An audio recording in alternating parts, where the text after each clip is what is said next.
Ever since I was a kid, I had a hearing loss in my right ear, and I knew I couldn't hear very well in my right ear, but they said, it is what it is. And so a few years ago, I had noticed that, I always leaned in with my good ear, and I realized that I wasn't able to hear things very well with my good ear. My job at the time involved a lot of networking, so I always had to do receptions, and I realized that I would be exhausted after I had done a networking event. And I realized that whenever there was a networking event, I would be sort of on the fringes of the crowd. And I would find one or two people to talk to. And I, of course, had to, have very awkward body posture in terms of when I would be talking to them.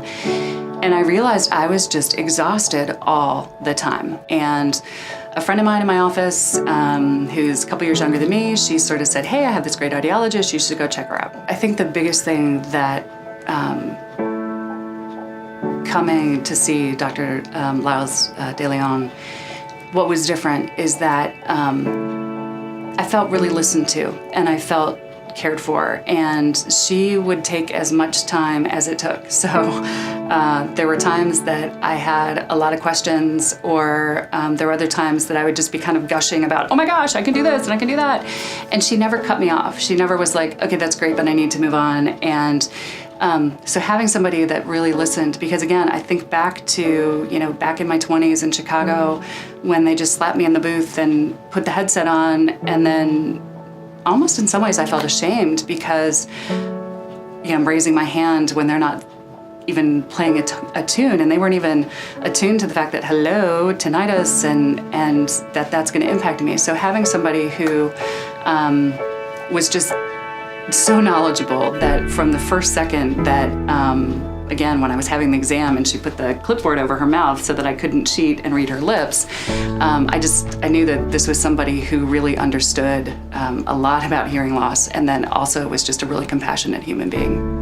And I remember when I came in to get fitted, she said, absolutely, we can make your hearing better. And when I came in to be fitted, she said, what do you think about this? What do you think about that? And the fact that I could hear things that I hadn't heard before was pretty incredible.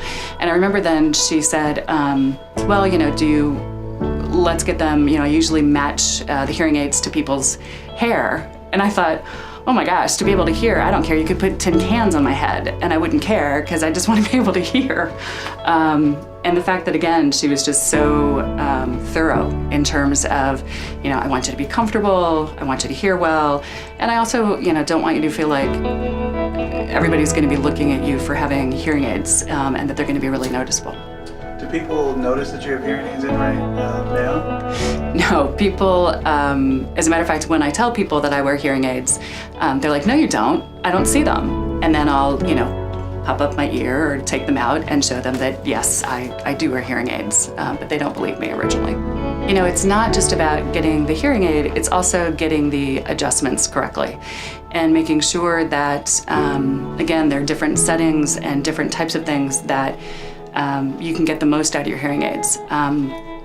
The ability to have different settings. So for me, there's an adjustment, and you want to be able to partner with someone to help you through that adjustment, to give you the encouragement, and then also to tweak things. And it was interesting because initially, because I was hearing so many other things, it was a bit disconcerting. And being able to then go in and say, I don't feel like when I'm in networking situations that I'm maybe hearing as well as I could be, or I'm still struggling in restaurants. And, being able to then kind of reset those levels and then go, oh my gosh, yeah, now when I go in, it's awesome. I can hear really well.